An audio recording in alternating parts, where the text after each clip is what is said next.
Bonsoir et bienvenue à tous dans cette nouvelle vidéo. Nous allons continuer avec la configuration d'un WLAN. Dans ce tutoriel, nous allons voir un autre scénario. WLAN Layer 3 Off-Path Networking. Ok. Bon, dans le tuto précédent, nous avons vu WLAN Layer 2 Off-Path Networking. Donc, comme j'ai expliqué dans le tuto précédent, Layer 2 signifie tout simplement en fait que l'AC et l'AP étaient dans un même domaine de diffusion. C'est-à-dire, pour que l'AP découvre l'AC, il n'avait qu'à faire un broadcast. Or, ici, c'est différent. Ici, l'AP et l'AC ne sont plus dans le même domaine de diffusion. Donc, vous allez voir comment on va gérer ce cas-là. Bon, ce tutoriel serait sûrement moins long que la précédente, puisque ici, en fait, il y a certaines choses que je vais plus expliquer.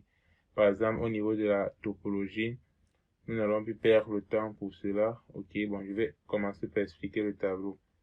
Bon, déjà ici, qu'est-ce qui se passe? Pour le premier port, Giga Ethernet, en fait, nous sommes au niveau du switch 1. Sur le tableau, nous sommes au niveau du switch 1. Ok, bon, pour le port Giga Ethernet 001, nous avons configuré cela en Access, un peu comme dans le tuto précédent, avec un PVID de 50. Ce qui signifie en fait que ici le routeur est dans un VLAN 50. Ok. Bon, maintenant, Giga Ethernet 0/0/2, un trunk interface. Bon, ici là, c'est l'interface qui part vers l'AC. Ok, cette interface là. Qu'est-ce qui se passe? Qu'est-ce que vous allez remarquer? Ici, nous avons un PVID de 1. PVID de 1, rappelez-vous, c'est le PVID par défaut, c'est-à-dire de base, bon, c'est en fait c'est quelque chose que j'ai oublié d'expliquer dans le tuto précédent. De base, en fait, tout le réseau généralement est dans un VLAN 1 par défaut. Voilà pourquoi vous allez voir qu'on crée un VLAN. Vous n'allez jamais voir on crée un VLAN 1, mais on va toujours créer un VLAN soit 2, soit 4, soit 10 et autres. Vous voyez? Bon, le PVID par défaut, c'est 1. Ce qui signifie tout simplement forcément les messages qui vont passer là seront des messages les tag messages, ça ne serait pas les on tag messages. Les tag messages, c'est-à-dire ils auront un tag VLAN. Ils auront un tag VLAN. Ok, qu'est-ce que vous remarquez? C'est allow pass VLAN 20 et 60. Ce qui signifie que ici là, les messages qui vont passer ici là sont les messages qui viennent du VLAN 20 et du VLAN 60. Les messages qui vont arriver au niveau de l'AC. Bon, je vais expliquer cela. Cela est différent par rapport au lab numéro 3. Pourquoi? Puisque ici, VLAN 20, en fait, c'est les VLAN des machines. Mais jusque ici, cette fois-ci, nous avons, je vais descendre en bas. Jusqu'ici, cette fois-ci, nous avons deux VLAN, en fait, pour les machines. Nous avons un VLAN 20 pour les machines qui vont se connecter au réseau des employés. Et nous avons un autre VLAN 30 pour les machines qui vont se connecter au réseau guest, bon, ok, c'est un autre réseau ici. Qu'est-ce qui se passe? Qu'est-ce que vous remarquez? Si vous regardez le forwarding mode, vous allez voir ici là que nous avons un tunnel forwarding mode pour le réseau des employés et ici nous avons un direct forwarding. Tunnel forwarding signifie tout simplement que les données des machines dans ce réseau vont passer forcément par le tunnel, c'est-à-dire vont passer forcément par l'AC avant d'arriver à destination, peut-être au routeur. Or, au direct mode, au niveau du forwarding mode du guest, en fait des équipements qui seront dans le VLAN CRAN. Ici, le forwarding mode, c'est un direct forwarding. Direct forwarding, j'ai expliqué dans le tuto précédent, ce qui signifie que lorsqu'ils vont vouloir envoyer un message, par exemple, au routeur, le message va pouvoir passer directement, sans passer par l'AC. Ok? Voilà pourquoi vous allez voir au niveau de, voilà pourquoi vous allez voir au niveau de allow pass, nous avons allow pass VLAN 20, c'est-à-dire les VLAN 20, ce sont les stations qui sont là, au niveau du VLAN 20, en fait, les stations qui sont connectées au réseau de l'employé. Si vous remarquez, c'est bien les stations dans le VLAN 20, c'est ceux qui se connectent au réseau de l'employé. Puisque, comme j'ai expliqué, c'est aussi une autre différence entre Layer 2 et Layer 3. À Layer 3, les VLAN, en fait, les services VLAN sont connectés à un seul SSID, c'est-à-dire ils ne sont pas connectés, que je dis un seul SSID, c'est-à-dire un seul API, c'est-à-dire ils ne sont pas connectés à plusieurs API, c'est-à-dire que les machines qui sont ici là ne peuvent pas se connecter dans le réseau guest, c'est-à-dire ne peuvent pas se connecter à l'autre access point là. Vous voyez un peu la différence.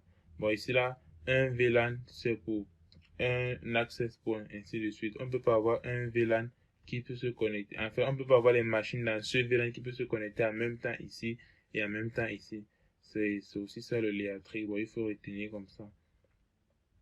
Bon, si je reviens là, vous comprenez maintenant pourquoi ici là, on allow passe le VLAN 20. Tout simplement parce que le VLAN 20, là, c'est les machines qui sont connectées dans le réseau de l'employé. Et là-bas, le forwarding mode, c'était un tunnel forwarding. Tunnel forwarding, ça signifie en fait que lorsque la machine va envoyer un message, par exemple, vers le routeur, ce message doit forcément passer par le tunnel CAPWAP. Et le tunnel CAPWAP est connecté à l'AC, c'est-à-dire que le message va forcément passer vers l'AC. Voilà pourquoi vous allez voir VLAN 20, allow pass VLAN 20, c'est-à-dire les messages du VLAN 20 vont passer par ici. Maintenant, pour le VLAN 60, en fait, c'est, bon, je vais expliquer cela plus bas, mais sinon déjà, VLAN 60, en fait, c'est pour permettre la communication entre le switch 1 et l'AC.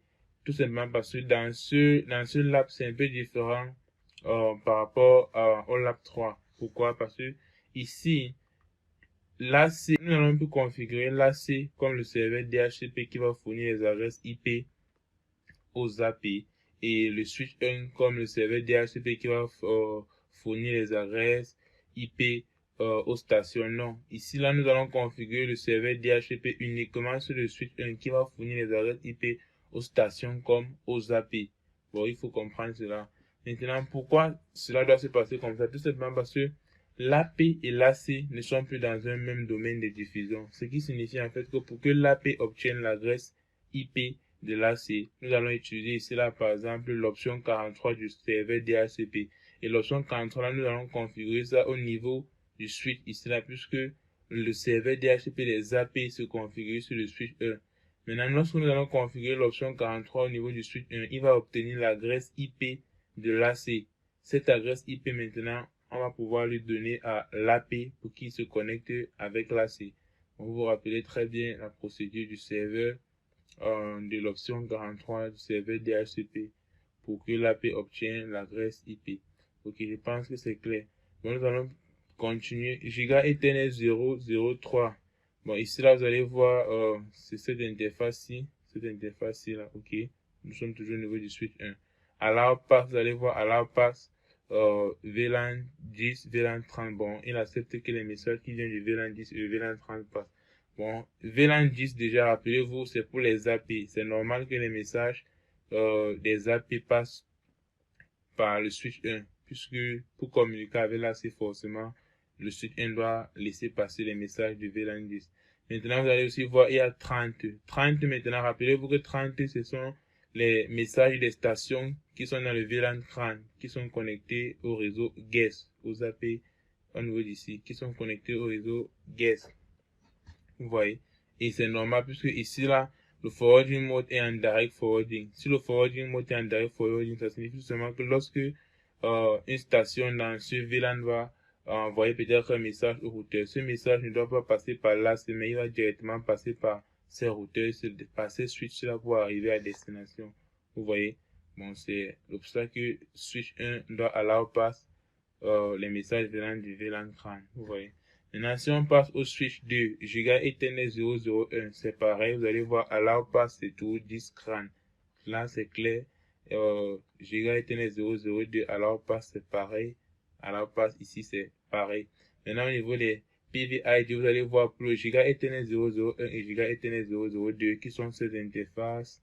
Si là, vous allez voir le PVID, c'est 10, pour dire en fait que les messages qui vont arriver là, comme ils seront des tag messages, lorsque le switch 2 va voir en fait que, ok, tel message, c'est pour le PV, c'est pour, il doit en fait aller dans les VLAN numéro 10, il va transformer ce message en tag message, c'est-à-dire il va lever le VLAN tag, puisque son VLAN tag va correspondre au PVID, qui serait 10-10, il va lever, c'est-à-dire que les AP vont recevoir les tag message. En fait, les messages du VLAN 10 là seront les on tag message. Désolé, on tag message. Ok, c'est cool.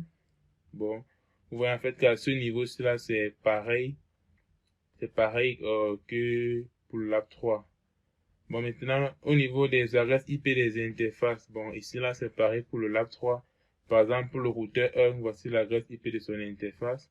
Maintenant, au niveau du switch 1, vous allez voir, nous avons les VLAN if de tous les différents VLAN que nous avons créés.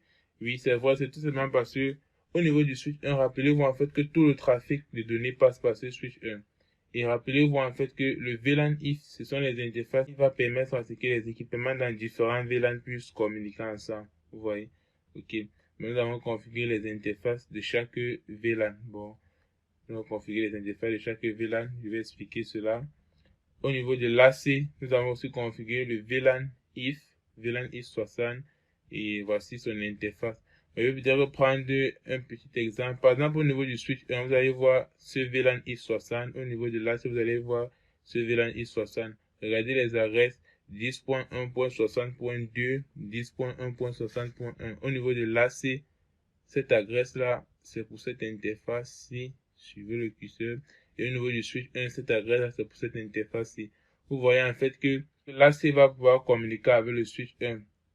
Vous voyez, le switch 1 va pouvoir obtenir l'adresse IP de l'AC, puisqu'ils seront dans le même réseau. Bon, nous aurons les atouts ici. Si le switch 1 fait un broadcast directement, l'AC va recevoir tranquille. Ok, bon, je pense que c'est clair. Ici, je prends par exemple l'exemple aussi, par exemple, de Giga Ethernet 001 et VLAN if 50. Si vous regardez l'adresse 10.1.50.2, 10.1.50.1, vous voyez en fait que ici, c'est pareil. Lorsque le switch va faire un broadcast, nous avons aussi un layer show à ce niveau. Lorsque le switch va faire un broadcast, le routeur va recevoir et vice versa. Ok. Bon, déjà, la communication entre le routeur et le switch, j'ai expliqué dans le lab précédent, c'est pareil ici. Ok. Bon, au niveau de l'AC, ici là, nous allons configurer une adresse loopback. Bon, c'est quoi l'adresse loopback? Généralement, l'adresse loopback, c'est une adresse en fait qui permet de tester les services d'un réseau sur une machine sans avoir besoin d'un autre dispositif externe. Je prends par exemple l'exemple, lorsque nous voulons peut-être tester la connectivité par exemple d'un équipement. Disons que nous avons deux machines dans un réseau, nous voulons vérifier si les deux machines sont connectées. Qu'est-ce que nous allons faire? Nous allons faire un ping d'une machine vers une autre. Bon, l'adresse loopback en fait nous permet de faire ces différents tests-là directement sur une machine sans avoir besoin d'une autre machine externe. C'est-à-dire lorsque je configure l'adresse loopback d'une interface, d'un équipement, pardon, je peux directement vérifier plusieurs choses directement. Bon, l'adresse loopback c'est en fait comme le localhost, c'est-à-dire nous n'avons pas besoin d'un serveur externe, nous avons notre serveur local dans notre machine pour faire nos tests. C'est un peu cela. Bon, dans ce cas, en fait, pour cela, l'adresse loopback a été utilisée comme adresse source pour le tunnel CapWap. Ok, bon, nous allons voir cela si je continue. Au niveau du DHCP server, bon, ici, comme je disais, cette phrase nous dit tout simplement que le switch 1 est configuré comme un serveur DHCP pour assigner les adresses IP aux AP et aussi pour assigner les adresses IP aux stations. Bon, IP adresse pool, bon, voici la plage d'adresses pour les AP, vous voyez. Maintenant, les adresses pool aussi pour les stations, voici. Vous voyez, c'est segmenté en deux, les stations qui seront connectées à employee et les stations qui seront connectées à guest. Vous voyez, bon, ça a été divisé comme ça. Bon, déjà, comme j'ai dit dans le tuto précédent, vous allez voir en fait que dans ce lab, la façon dont nous allons configurer les IP pool sera en fait différente que pour le lab 3. Pour le lab 3, là-bas, nous avons utilisé les DHCP select interface. Ici, nous allons utiliser notre méthode DHCP select global. Bon, en fait, vous allez voir comment ça se passe au niveau des configurations. Ici, là, c'est l'adresse source du tunnel CapWap. Comme j'ai dit, nous allons utiliser le loopback comme l'adresse source du tunnel CapWap. Maintenant, après ceci, nous avons les AP groupes. Ça reste pareil. Regulatory Domain Profile, vous allez voir, c'est pareil que pour le lab 3. Au niveau des SSID, nous allons créer deux SSID, Employee, Guest et pour les différents SSID, nous allons donner les différentes configurations, Security Profile, VIP Profile et autres. Bon, nous allons voir tout ceci au niveau des configurations. Bon, déjà pour le roadmap, ça reste pareil. En fait, ce roadmap, cela correspond. Bon, déjà pour le roadmap, ça reste pareil. Lorsque nous voulons configurer, ce roadmap, en fait, c'est pour la configuration d'un WLAN. Vous voyez, bon, c'est-à-dire peu importe les scénarios et les différentes méthodes, voici en fait le roadmap. Bon, nous allons commencer par configure network connectivity, c'est-à-dire la connectivité des interfaces, assigner les adresses IP des interfaces. Bon, nous allons le faire configure AP to go online. Bon, ici là, la configuration pour que les API partent en ligne. Bon, rappelez-vous, j'ai expliqué dans le tuto précédent, nous avons le manual configuration, nous avons le automatic configuration, le manual confirmation. Bon, j'ai expliqué en détail de quoi il s'agit dans le tuto précédent. Ok. Bon, vous allez voir que pour ce lab-ci là, c'est différent du lab précédent, tout simplement parce que pour le lab précédent, là-bas, nous avons choisi no authentification, c'est-à-dire, là, c'est, no authentification, c'est-à-dire il n'y avait pas d'authentification de l'AP vers l'AC. Mais cette fois-ci, vous allez voir, dans ce lab-là, nous allons configurer un MAC Authentification. C'est-à-dire MAC Authentification se trouve au niveau du Manual Configuration. Puis au niveau du Manual Configuration, nous avons le MAC Authentification. Nous avons aussi le Serial Number Authentification. Bon, nous allons voir comment configurer ce MAC Authentification au niveau de l'AC pour pouvoir accepter l'AP. Puisque si nous ne configurons pas cela, ça signifie tout simplement que lorsqu'un AP arrive, il va pouvoir aller en ligne directement lorsqu'il obtient l'adresse IP. Bon, après cette étape, configure WLAN service. Ok, ici là, c'est le service WLAN, c'est-à-dire les configurations que l'AC va envoyer aux AP qui seront dans l'AP groupe. Vous voyez, bon, ici là, ça reste pareil. C'est ce que nous avons vu précédemment dans le tuto dans le lab numéro 3, pardon. Ok, bon, direction notre logiciel UNSP. Ok, bon, déjà, comme j'ai dit, la topologie, je vais plus prendre le temps pour monter tout ceci. Bon, je l'ai déjà fait. Bon, je vais lancer. Ok, bon, pour lancer, comme j'ai expliqué dans le tuto précédent, si vous n'avez pas une machine puissante, vous pouvez lancer chaque équipement à part. Pour lancer un équipement à part, vous partez juste sur l'équipement, vous faites un clic droit, puis vous cliquez sur Start et vous lancez. Dès que l'équipement finit de se lancer, vous cliquez sur le prochain équipement, vous faites pareil. Bon, chez moi, j'ai une machine très rapide, bon, on s'en perd pas le temps, voilà pourquoi je lance tout en même temps.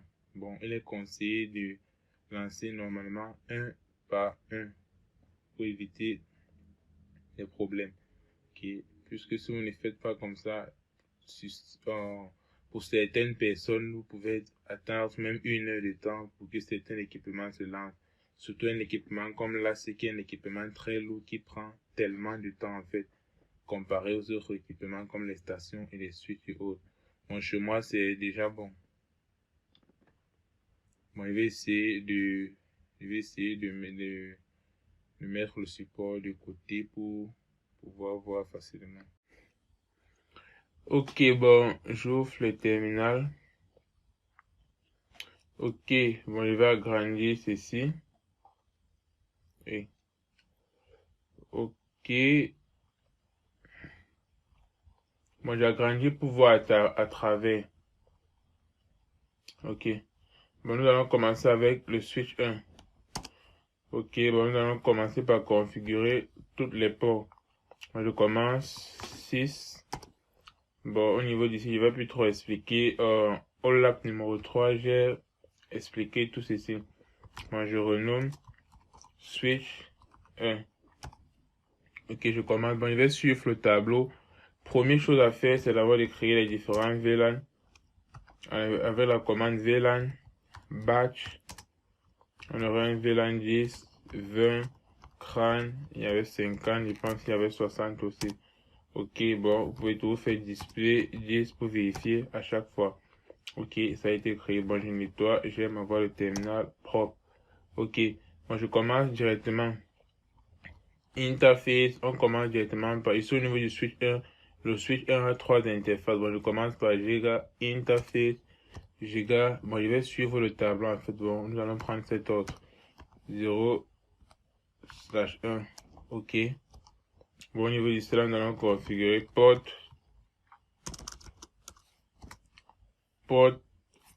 link type access. Ici c'est access, ok. Port default VLAN c'est 50, ok. Super, bon, après cette étape, je pense que c'est tout. Je quitte direction, prochaine interface. Giga Ethernet 2, ça c'est l'interface qui part vers l'AC, ok. Au niveau d'ici, je vais faire pareil. Port link type trunk, ok. Après le trunk, qu'est-ce qui se passe? Nous avons un port trunk allow pass VLAN 20 et 60. Ok, cool. Moi, je pense que c'est tout. On se dirige vers l'autre interface. Interface G0/0/3. Ok. À ce niveau, je fais pareil. Je vais dire ici, ok. Moi, je nettoie le terminal d'abord. Là, je vais dire port link type trunk. Ok. Port trunk allow pass VLAN. Bon, ici là, c'est si sur le tableau, c'est 10 et 30. Ok. Super, je pense que c'est tout. Nous avons terminé avec le switch 1. Nous pouvons avancer au switch 2. Ok. 6 switch 2. Ok, au niveau du switch 2, nous allons faire pareil, nous allons configurer. Bon, je commence par l'interface interface. Bon, nous allons commencer par l'interface du haut qui est interface Ethernet 0/0/3. Ok, bon, il devait même suivre l'ordre du tableau. Bon, c'est pas grave. Interface, ok. Au niveau d'ici, je vais dire port link type trunk. Ok, port trunk allow pass VLAN 10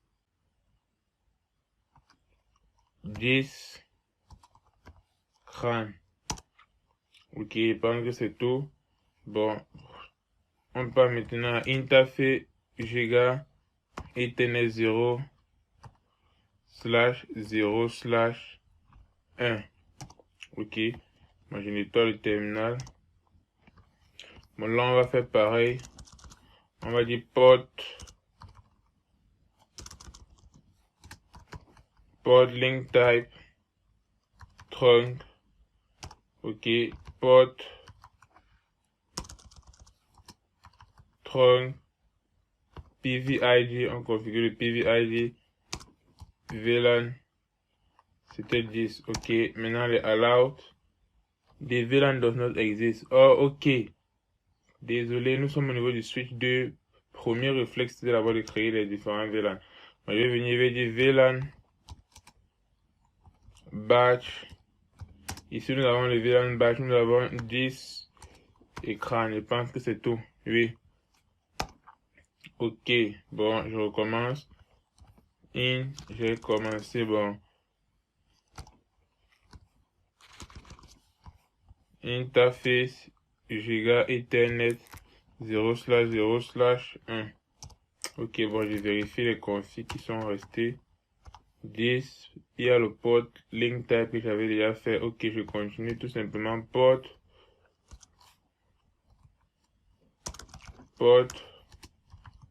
trunk PVID VLAN. PVID c'était 10. Maintenant on passe au port trunk allow pass VLAN. Nous avons 10 et CRAN. Ok, il faut faire très attention ici pour ne pas faire l'erreur. Ok, et pas maintenant au niveau de interface, giga Ethernet 0/0/3 /2, pardon, /2. Ok, il fait pareil ici. Port link type trunk, fait pareil. Port trunk PVID VLAN 10. Ok, port trunk port trunk allow pass VLAN. Je pense qu'il y avait 10 écrans. Ok, bon, nous avons terminé avec le switch 2. Bon, nous allons maintenant passer au niveau de l'AC. Bon, au niveau de l'AC, 6.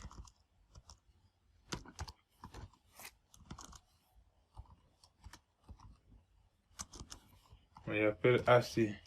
Ok. Bon, ici, là, c'est pareil. Nous avons une interface. Bon, je vais dire port. Je me dirige d'abord vers l'interface. Interface. Giga. Ethernet /0/0/1. Ok. Bon, je fais pareil. Port. Link type. Trunk. Ok. Port. Trunk. Allow pass. VLAN. Bon, ici c'était allow pass VLAN 20 et 60. Cool. Je pense que nous avons terminé avec ceci. Prochaine étape, c'est de configurer maintenant les adresses IP de chaque interface. Bon, nous allons commencer avec le routeur RE1. Bon, je suis à RE1, 6 name. Bon, RE1. Ok. Bon, je me dirige vers l'interface Internet Giga Ethernet 0/0/1. Ok. Il faut toujours s'assurer que ces ports, si ça correspond exactement au port que vous avez choisi sur votre destin, sur votre topologie, puisque vous pouvez être en train de configurer un port qui n'est pas branché à votre équipement sur votre topologie et ça ne fonctionne pas. Bon, il faut toujours et toujours vérifier, s'il vous plaît. Ok. Bon, une fois sur cette interface, je configure directement l'IP at 10.1.50.1, le masque 24. 10.1.50.1. Ok, bon, c'est bon. Je pense que c'est tout ici. Vous pouvez faire un display 10 toujours pour vérifier. Ok, c'est configuré. Bon, nous avons terminé avec le routeur. Nous passons maintenant au switch. Bon, on suit juste le tableau. Maintenant, au niveau du switch, ici, c'est simple. Bon, interface VLAN if. Nous allons commencer avec VLAN if 10. À ce niveau, IP at, nous avons 10.1.10.1, le masque 24. Ok, bon, là, il y a une erreur. Bon, j'étais un peu précis. J'ai ajouté un M quelque part. IP at 10.1.10.1, masque. Ok, il faut toujours vérifier si vous doutez. Display 10, ok, c'est là. Clair, je nettoie le terminal. Ok, je fais pareil, je me dirige maintenant vers l'interface VLAN if. L'interface VLAN, bon, toujours mieux de quitter d'abord. Interface VLAN if, bon, le prochain c'est 20. VLAN if 20, bon là, il fait pareil, IP at 10.1.20.1, le masque 24. Ok, bon. Prochain VLAN c'est crâne. Ok, il fait pareil. Là, nous avons le crâne, nous avons ceci. Point 2. Ok. on fait pareil. Le 50. 50, maintenant nous avons ceci. Cette adresse-ci là, ok. Ok, bon, 60 maintenant. Je peux faire un display 10 toujours pour vérifier. Vous allez voir, tout s'est très bien passé. Et je nettoie le terminal. Ok. Bon, au niveau du VLAN 60, configure l'IP. L'IP c'est ici. 60.2, 10.1.60.2, 24. Ok, cool. Nous avons configuré tous les IP au niveau du switch. Pardon. Au niveau du switch 1. Ok, je pense que c'est tout dit, c'est bon. Nous allons nous rendre du côté de l'AC. Ok.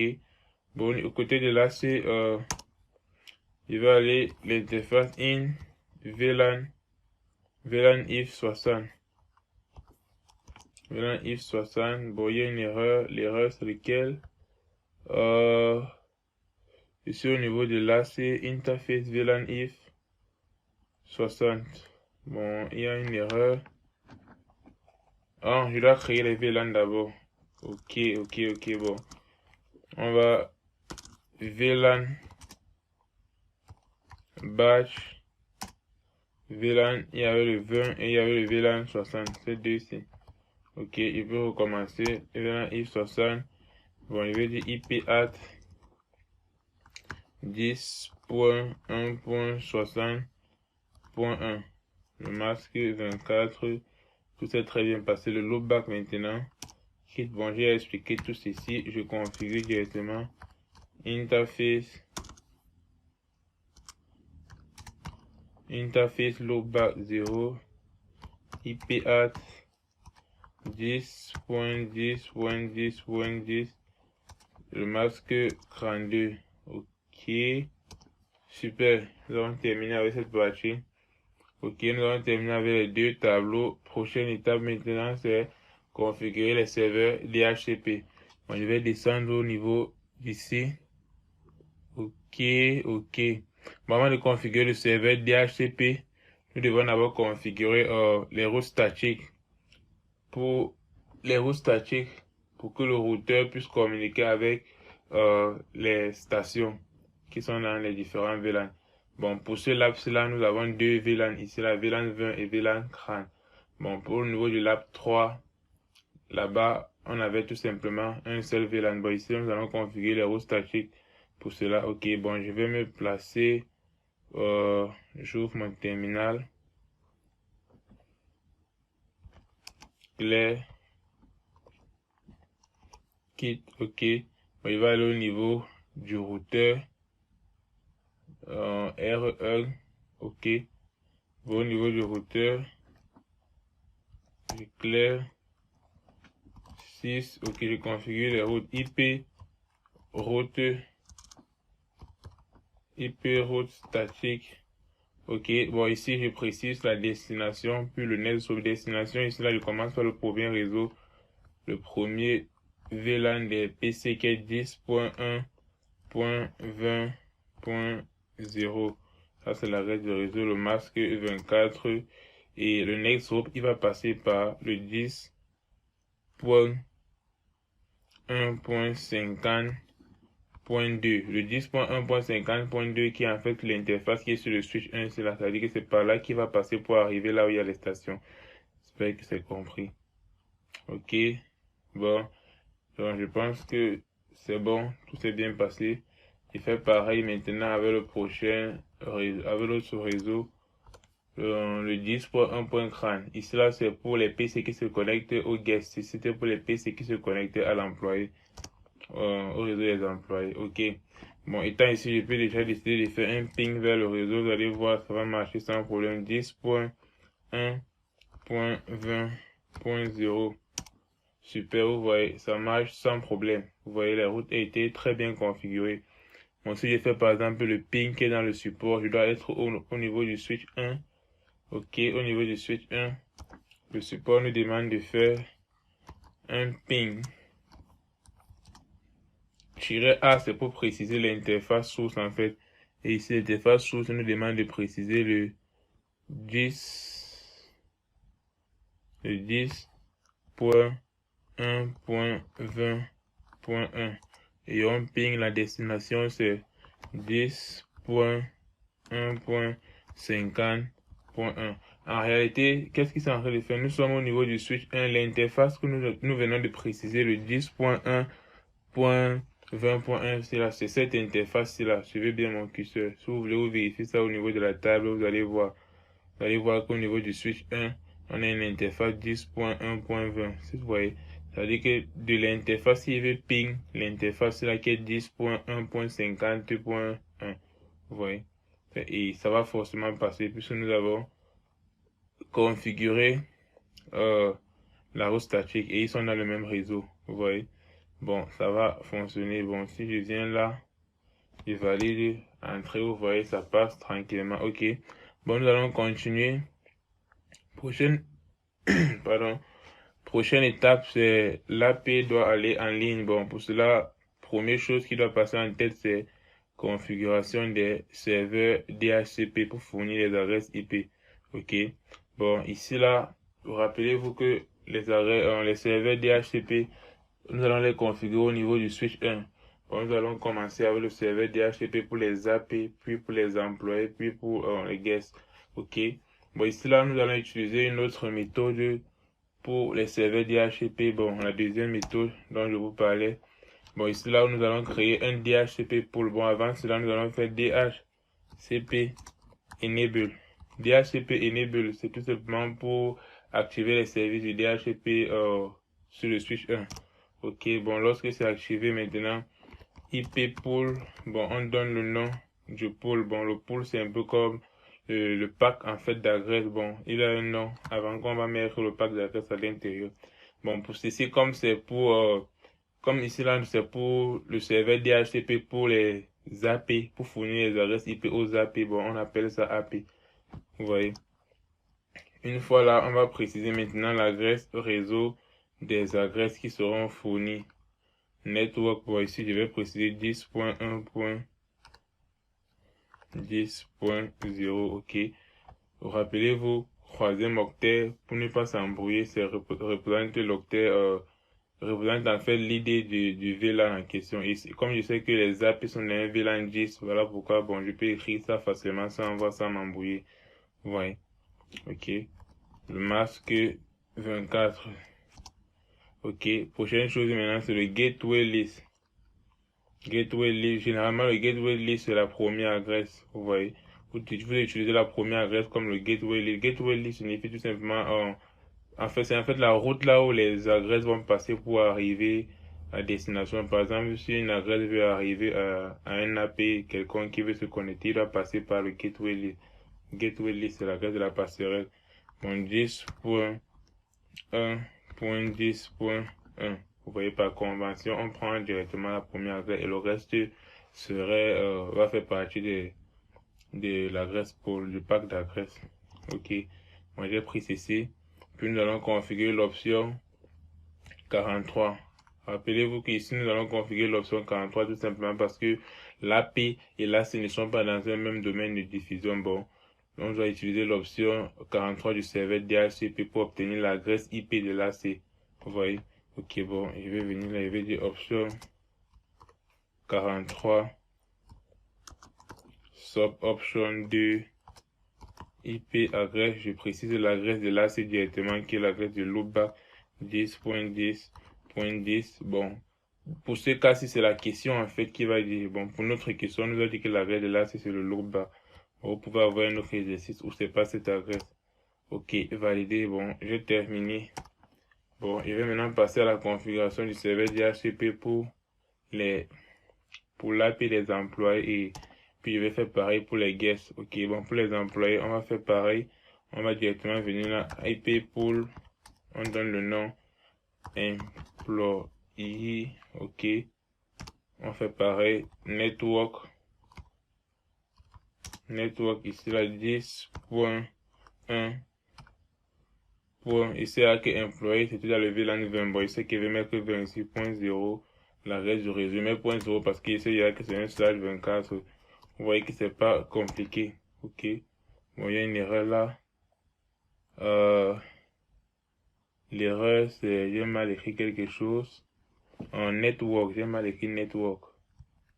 C'est pas T, c'est K. Ok, super, ça passe, ok. Après avoir configuré ceci, nous allons configurer maintenant, bon, il y a le gateway list. Le gateway list, généralement, c'est l'adresse du réseau qui est 10.1.20.1, ok. Prochaine chose maintenant, ici, là, nous allons configurer aussi le DNS list. Bon, c'est optionnel, mais sinon, si l'exercice demande, nous allons configurer. Bon, tout le monde connaît très bien. Le DNS, en fait, c'est DNS list, ok. Bon, rappelez-vous déjà que lorsqu'on obtient, lorsqu'on veut se connecter à un access point, il n'y a pas que l'adresse IP que le serveur DHCP nous fournit, il y a aussi l'adresse DNS, l'adresse, le masque de sous-réseau et d'autres informations. Bon, le DNS, en fait, ici, c'est tout simplement pour dire que si, lorsqu'une machine, par exemple, va se connecter à cet access point, bon, il a une adresse DNS. Par exemple, lorsqu'il va faire une requête sur Internet, le serveur DNS, en fait, est là pour traduire ces noms de domaine en adresse IP. Bon, vous connaissez très bien le rôle du serveur DNS. Ok. Bon, ici, la DNS list. Bon, ici, là, on va préciser l'adresse du serveur DNS. 1514. Bon, généralement, lorsqu'on ne précise pas, il y a une adresse par défaut, il y a pour le serveur DNS. Mais si la question vous précise cela, vous configurez tout simplement. Ok, DNS list, ok. Je pense que c'est tout. Je quitte, je vais faire pareil maintenant. Bon, nettoie, je fais pareil pour guest, ok. Bon, je vais dire cela que IP pool guest. Ok, bon, on va dire network. On va faire pareil. 10.1.30.0 mass 24, ok. Gateway list 10. Appuyez tab pour continuer. 10.1.30.1, ok. Et il y a aussi un gateway, il y a aussi un DNS list ici. DNS list, bon, c'est pareil. 114.114.114.114. Bon, je pense que, ok, cool, nous avons terminé avec cette partie. Bon, on continue à suivre le support. Prochaine chose à faire maintenant, c'est lorsque nous avons créé maintenant les adresses, les pools d'adresses. Lorsque nous avons créé les pools d'adresses, prochaine chose, c'est d'ajouter ces pools d'adresses maintenant aux différentes interfaces VLAN. Aux différentes interfaces VLAN if. Bon, nous allons commencer avec pour le serveur. Nous allons commencer avec pour les AP, puis pour les stations. Bon, les stations, n'oubliez pas que c'est scindé en deux pour les employés et pour les guests. Ok, bon, je commence avec pour l'AP. Je vais venir là, je vais dire, ok, interface VLAN if. Pour les AP, c'était VLAN 10. Bon, je viens à cette interface, je vais dire DHCP select global. Ok, global veut dire tout simplement que l'adresse IP, en fait, tu vas le prendre dans les IP pool là. IP pool là, ça comme il contient tous les adresses. Bon, voilà pourquoi on dit global. C'est-à-dire qu'il va aller dans les adresses, dans toutes les adresses là. Choisir une adresse. C'est là-bas qu'il va choisir. Bon, je quitte et je fais tab. Bon, je vais VLAN if, ok. Bon, on va faire pareil pour les employés ici. Bon, on va dire VLAN if DHCP select global. Ok, je vais faire pareil pour guest. Ok, dans un VLAN 30, si je me fais ok, 30, je vais faire pareil, je vais dire DHCP select global. Ok, cool. Je quitte.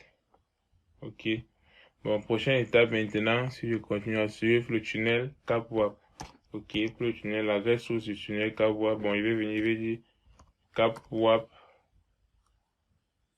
Bon, il y a quelle erreur là? Ah, ok, c'est au niveau de l'AC. Qu'est-ce que je fais? Je me dirige vers l'AC. CapWap source interface. Ok, son adresse source. Rappelez-vous que pour cet exercice, c'est loopback qu'on va prendre. Ok. Bon, après cette étape, prochaine prochaine étape maintenant, c'est créer les AP groupes. Ok. WLAN. Bon, il y a plusieurs manières de faire. Vous pouvez toujours décider de définir d'abord le mode d'authentification des AP avant de créer le WLAN group. Bon, avant de créer les AP group, bon, ça dépend. Bon, AP group name, ok, Huawei. Huawei. Ok, on a créé. Je quitte maintenant cette interface. Ok. Bon, maintenant, ici, là, il va définir. Parce que rappelez-vous, nous avons déjà le serveur DHCP, c'est-à-dire que l'AP va pouvoir obtenir une adresse IP. Maintenant, il doit se connecter à l'AC. Vous voyez. Maintenant, pour se connecter à l'AC, qu'est-ce qui se passe? Rappelez-vous que ici, là, il y a les modes d'authentification que l'AC utilise pour accepter un AP. Bon, on a parlé la dernière fois du manual configuration, automatic configuration et manual confirmation. Bon, pour le lab 3, là-bas, au niveau de l'authentification, nous avons pris no authentification. Bon, il n'y avait pas d'authentification. Mais pour ce lab, nous allons travailler avec le manual configuration, où nous allons choisir le Mac authentification. Bon, dans le support, c'est ça qu'on choisit. Bon, je vais venir là, je vais dire, OK, AP authentification, je vais prendre Mac authentification, valide, OK. Bon, nous allons ajouter les adresses MAC de chaque AP maintenant à l'AC pour l'authentification. Tout simplement pour que quand l'AP va vouloir se connecter, si l'AC reconnaît cette adresse MAC, il va dire OK, je t'accepte, toi tu peux te connecter, ainsi de suite. C'est pas. Bon, pour le faire, c'est très simple. Je vais dire API ID 0. API ID 0, ici c'est pour le premier access point. API MAC. Maintenant, comment obtenir l'adresse MAC d'un AP? C'est très simple. Bon, je me dirige vers l'AP. Je vais à la vue utilisateur, je vais taper display system information. Ok. Vous allez voir MAC adresse, vous copiez l'adresse MAC de l'AP. Copie. Ok. Lorsque vous copiez ceci, vous venez au niveau de l'AC, on revient là. Bon, vous pouvez faire un point d'exclamation, un point d'interrogation en fait pour voir la forme auquel nous devons écrire l'adresse MAC, vous voyez. C'est-à-dire, quand je vais coller cela, vous allez voir comment ça va sortir. Qu'est-ce que j'ai fait? Je vais plutôt nettoyer, ok. Bon, j'étais au API ID 0, API MAC. Ok, je vais coller ça là. Paste, ok. Bon, je vais gérer la mise en forme. Bon, je dois lever ça, je mets les tirets. Bon, rappelez-vous que c'est la forme en fait que nous devons écrire ceci. Ok. Alors pourquoi vous allez voir dans le support, c'est exactement comme ça que c'est. Mais dans le support, vous n'allez pas copier cette adresse MAC parce que vous n'êtes pas sûr que c'est l'adresse MAC de votre AP que vous avez choisi lorsque vous êtes en train de monter votre topologie. Bon, pour ceux qui vont prendre ce qui est déjà dans le support, ça ne va pas fonctionner. Ok. Je valide. Vous voyez, j'ai validé, tout s'est très bien passé. Je vais maintenant créer, je renomme Epiname, j'appelle maintenant ça AP1. Je l'ajoute au groupe AP group. AP group, c'était quoi? Huawei. Super. Il fait pareil maintenant. Je quitte d'abord ici. Il fait pareil avec le deuxième AP. API espace 1, puisque c'est comme j'ai commencé, j'ai pris 0 pour le premier. L'API du deuxième sera 1. API MAC. Maintenant, l'adresse MAC, je viens au niveau de l'AP2, il fait pareil, display system information. Je valide l'adresse MAC, je copie l'adresse MAC. Copier, ok, je me dirige vers l'AC. Je colle ça là. La mise en forme. Ok, il faut pas faire d'erreur à ce niveau. Ok, cool, je valide. Epiname. J'appelle ça AP2. Ok, je l'ajoute au groupe. AP groupe. Huawei.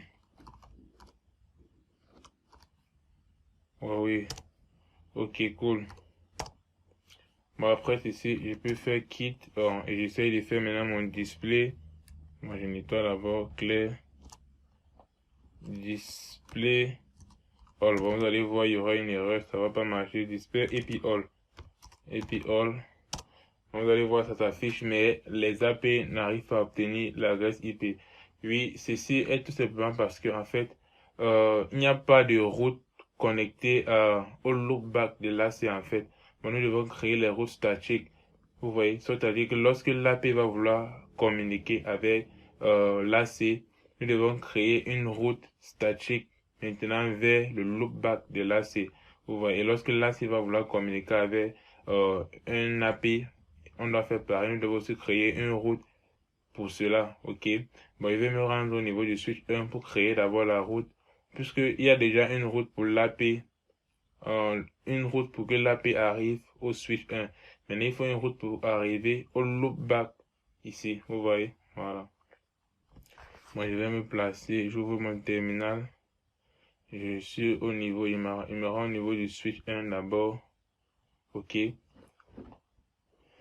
Voilà, bon, pour créer la route, c'est aussi simple. Bon, la route que je vais créer, c'est une route, en fait, ici au niveau du switch, je vais créer une route pour arriver au loopback.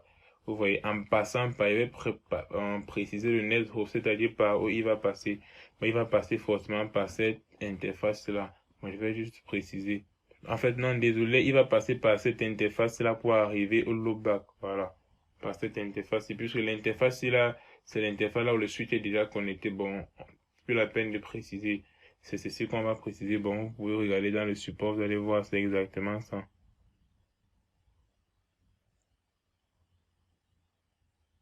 Vous allez voir, c'est exactement ça dans le support, ok. Bon, là, je vais dire IP, pardon, IP route statique. Bon, destination, ici c'est 10.10.10.10. Bon, vous savez déjà pourquoi. Ok, le masque c'est 32. Rappelez-vous 32. Puisque si vous mettez 24 là, la partie réseau serait les 3 premiers octets et le dernier octet sera 0. Or c'est 10. Bon, faites très attention. Maintenant, le next group ici là c'est 10.1.60.1. Ok, la route a été configurée tranquillement. Ok, bon, je vais configurer maintenant la prochaine route. Bon, il doit me rendre au niveau de l'AC. Il fait pareil. IP route statique. Bon, la destination ici, là, c'est pareil. Regardez très bien. Ici, maintenant, au niveau de l'AC, la destination, c'est le réseau des AP. Je dois passer par cette interface-là. Cette interface, était quoi? Rappelez-vous, c'était le 10.1.60.2. OK. Bon, je vais dire, OK, je suis en train d'aller vers 10.1.10.0. Ça, c'est l'adresse réseau des AP. Rappelez-vous que le troisième octet était une indication pour montrer l'adresse, pour montrer en fait le VLAN auquel appartiennent des équipements. OK. Maintenant, si vous remarquez aussi par convention, pour ne pas s'embrouiller, la plupart des adresses commencent directement avec 10.1 avant que le reste varie après. Vous voyez. Bon, cette convention-ci, c'est tout simplement pour ne pas s'embrouiller au niveau des adresses, c'est tout. OK, 24, la partie réseau 24, OK, le masque. Bon, il va passer par 10.1.60.2. Ok, exactement. Tout fonctionne. Bon, nous allons essayer de faire le display all. Display API all. Display API all. Bon, là, il y a encore une erreur. Il n'obtient pas toujours les adresses. Bon, je vais vérifier cela. Bon, essayons encore.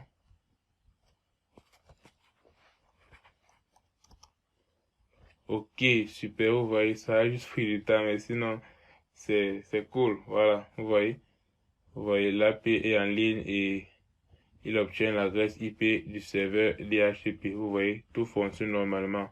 Vous voyez, le state est en normal. Vous voyez, super, super. Ok, tout marche normalement. Ok, bon, nous allons continuer. Ok, bon, prochaine étape maintenant, c'est le WLAN service, c'est-à-dire l'AC va envoyer les services de configuration aux AP. Vous voyez, bon, pour cela, la procédure reste pareille que pour le lab 3. Ok, bon, ici là, nous allons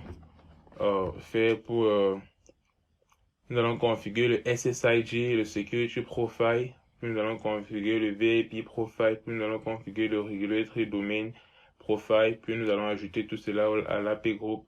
Ok, bon, je vais commencer d'abord par SSID. Bon, n'oubliez pas que tout cela se fait dans l'interface WLAN. Ok, une fois qu'il est sur l'interface WLAN, je commence SSID.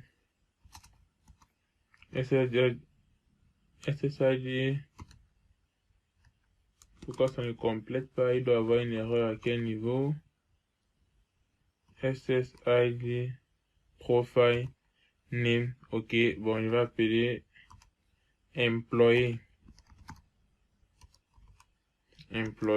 Ok. Bon, le SSID, alors le nom du Wi-Fi en question, vous appelez ça, on donne le même nom comme dans le support. Employé. Ok, après avoir configuré ceci, on fait pareil pour le guest SSID profile name guest SSID guest. Ok, prochaine étape c'est le security profile. Pardon. Ok, bon, je vais commencer security profile name. Bon, je commence avec pour le employé. Security, ok, WPA2,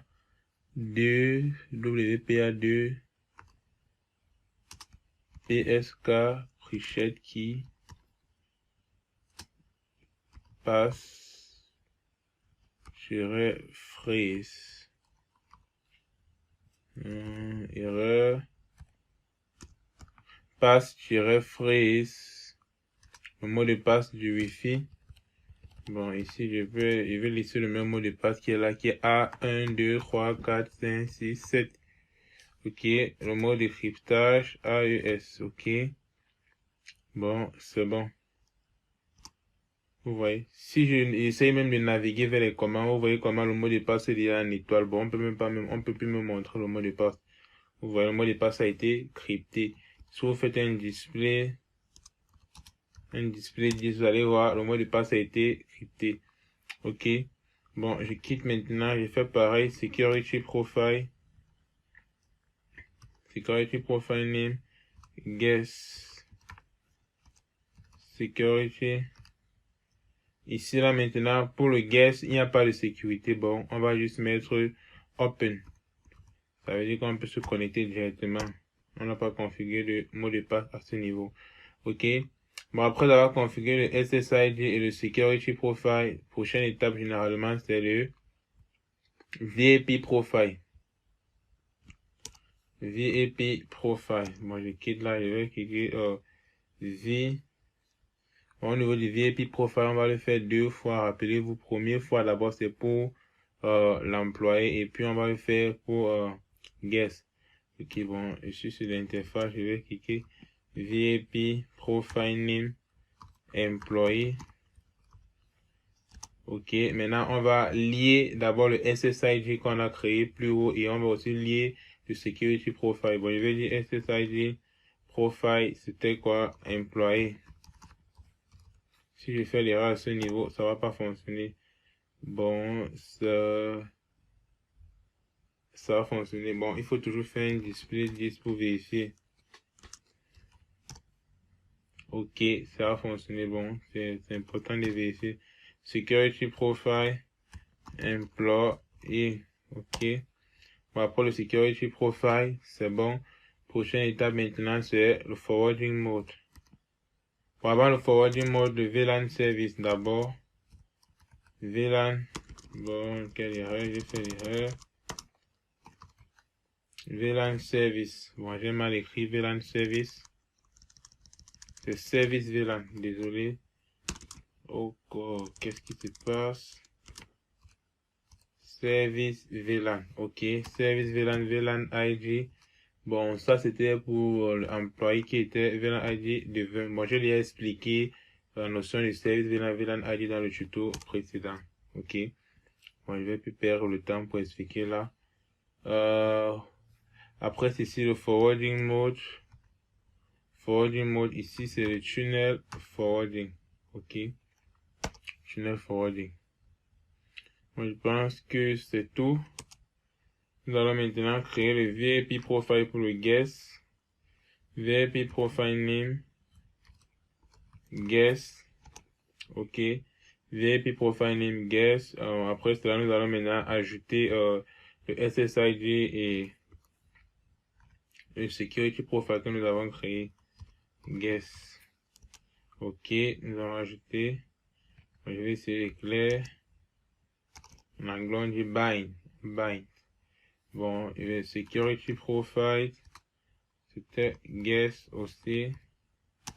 Ok, son service VLAN. VLAN ID. 30. Ok. Moi, j'ai déjà expliqué ceci. Il faut bien regarder le premier tutoriel, le lab 3. Oui. C'est très intéressant. Ok. Bon, je viens maintenant là. C'est la lame qui sonne. Désolé. Ok. Bon, VIP profile guest, ok. Maintenant, le forwarding mode. Ici, c'était direct forwarding, ok. Direct forward. Ok. Nous avons terminé avec le VIP profile. Nous allons maintenant partir au niveau du regulatory domain name profile, ok. Bon, je vais quitter là. Regulatory domain name profile name. On appelle cela Huawei. J'ai aussi expliqué ceci dans le tuto précédent. Et comme j'ai dit, c'est pareil à ce niveau. Il n'y a pas grand chose qui change. Bon, le country code, China, la Chine, OCN, ok. Bon, on doit revenir maintenant au niveau des AP group. AP group, name, le nom c'était encore quoi? Huawei.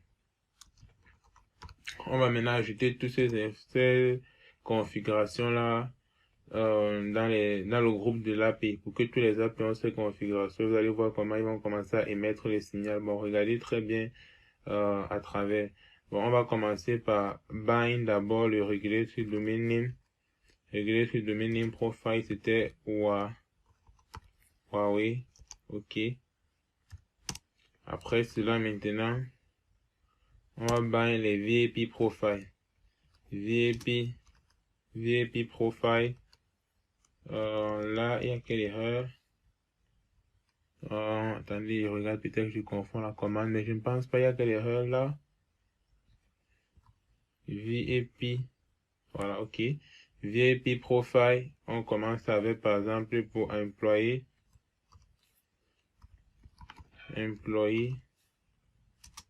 Ok. WLAN 1. Bon, vous voyez, ici on met WLAN 1. Radio. Comme je disais la dernière fois, WLAN, quand je mets 1, c'est un peu comme si j'étais en train de donner le nom du... attends, je vais faire ça. C'est comme un identifiant pour identifier les différents access points en fait. Les BSS, les Basic Service Set. all. Ok, lorsque je vais valider ça, si tout s'est très bien passé, vous allez voir, mais tout s'est très bien passé. Ok, vous voyez, ça charge. Ok, super, vous voyez, regardez à travers mon terminal, ça prend, ça marche. Ok, bon, je vais faire pareil, VIP profile,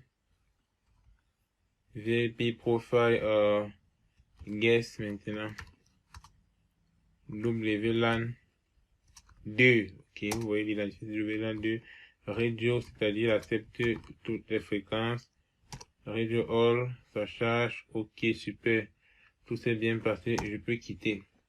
Ok, tout s'est très bien passé, vous voyez. Bon, je vais essayer de réduire ceci.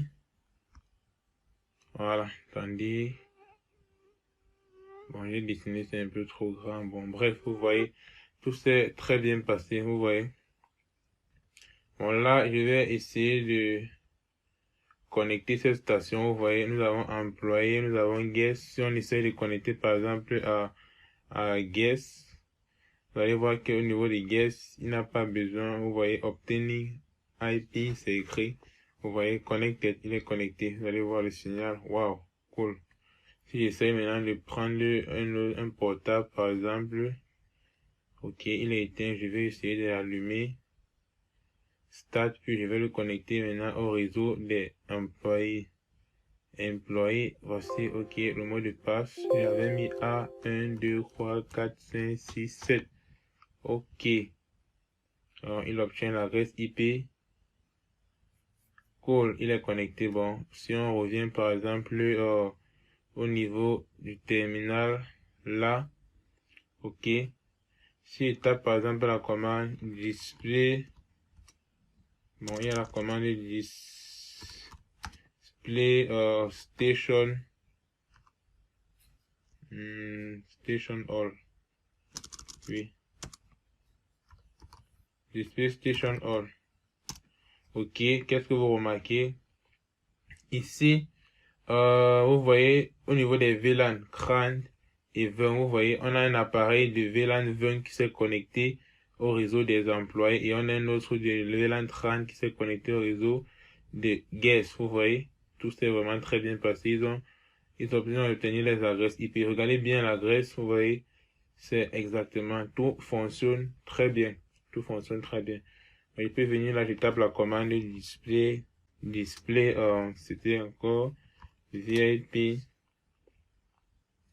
C'était display VIP. Bon, je vais vérifier cette commande.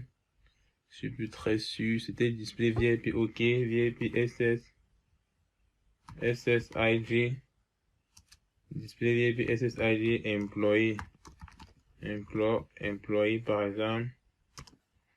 Vous voyez, OK. On a une personne connectée. Voilà. Vous voyez, tout s'est très bien passé. Je peux vérifier la commande aussi pour guest. Vous allez voir aussi, nous avons une personne connectée. Guest, vous voyez, on a une seule personne connectée. Voici. Ok, bon, tout s'est très bien passé. Bon, je pense qu'il n'y a rien de difficile. Il faut juste retenir le schéma. Comme je disais, bon, je reviens sur le support. Voici le schéma. Il faut retenir tout ceci. Puisqu'il faut retenir OCO. Le roadmap, c'est vraiment très important d'avoir ce roadmap en tête. Très, très important. Vous voyez? Ok. Tout va bien se passer. Bon. Je pense que j'ai terminé avec ce tutoriel. Ok, bon, nous allons essayer un peu d'analyser le trafic avec Wireshark. Ok. Bon, je vais décider de prendre une autre station. Ok, je vais ajouter là. Bon, je l'allume d'abord. Ok, voilà. Bon, je vais décider d'analyser le trafic. Bon, je vais cliquer Start Data Capture. Ok, je clique là. Quand je clique sur Start Data Capture, je vais ouvrir Wireshark. Ok, bon, voici Wireshark qui s'ouvre. Ok. Bon, déjà ici là, nous pouvons voir le trafic vous voyez Capwa Control, c'est-à-dire ici là, Capwa Control, c'est en fait c'est le tunnel de contrôle, c'est-à-dire l'AC envoie les messages de configuration aux AP, vous voyez. Bon, j'aimerais venir filtrer là. Je vais mettre DHCP, ok. J'ai envie de filtrer les messages DHCP uniquement, ok. Bon, je vais mettre ça de ce côté. Voilà. Disons par exemple que je viens là. Je vais dire que ceci, lui, se connecte à Guess. Ok. Notre équipement, il se connecte. Il vient de se connecter, ok. Si vous regardez bien, voilà. Avec Wireshark, vous pouvez regarder là. Voici le Dora Process. Vous voyez le DHCP Discover, DHCP Offer, DHCP Request, DHCP Hack, et c'est comme ça qu'il obtient l'adresse IP. Vous voyez en fait tous ces messages là que nous étudions. Bon, voici ça. C'est là. Vous voyez. Ok. Cool. Bon, c'est ça que je voulais un peu vous montrer. Bon, si j'enlève DHCP, vous pouvez voir les autres messages. Vous voyez. Capwa Control Message, les Echo Request, Echo Response, pour s'assurer en fait que le tunnel de contrôle est toujours là. Bon, ce sont les messages pour la maintenance du tunnel de contrôle.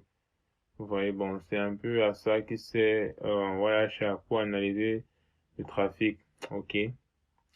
Bon, je pense que nous avons terminé avec ce tutoriel. On se dit à très bientôt pour une nouvelle vidéo.